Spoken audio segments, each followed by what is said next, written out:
Në Beograd të Serbisë është zhvilluar një protestë ku kanë marrë pjesë dhjetra mijëra njerëz. Madje sipas raportimeve në disa pjesë të qytetit kishte aq shumë njerëz sa nuk kishte ku të binte as xhilpera. Ndonse protesta e së shtunës kaloi pa incidente të mëdha, pati disa përplasje dhe në fund të saj ndodhi një situatë e çuditshme. Në një moment u dëgjua një zhurmë e madhe. Në atë moment rruga e mbushur me protestues u zbraz papritur. Veç kësaj është raportuar edhe për një tingull që bëri e honë dhe shkaktoi panik në një turm. Për këtë demonstruesit dhe disa analistë janë të bindur se ishte një top akustik.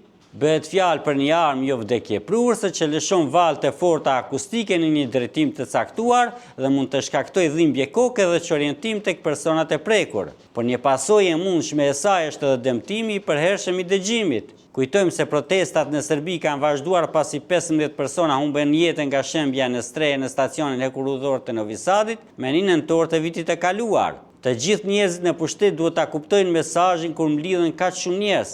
Ne do të duhet të ndryshojmë, ka thënë presidenti i Serbisë Aleksandar Vučić pas protestës. Për të mësuar më shumë se çfarë ndodhi në atë protestë, lexojeni telegrafi.com.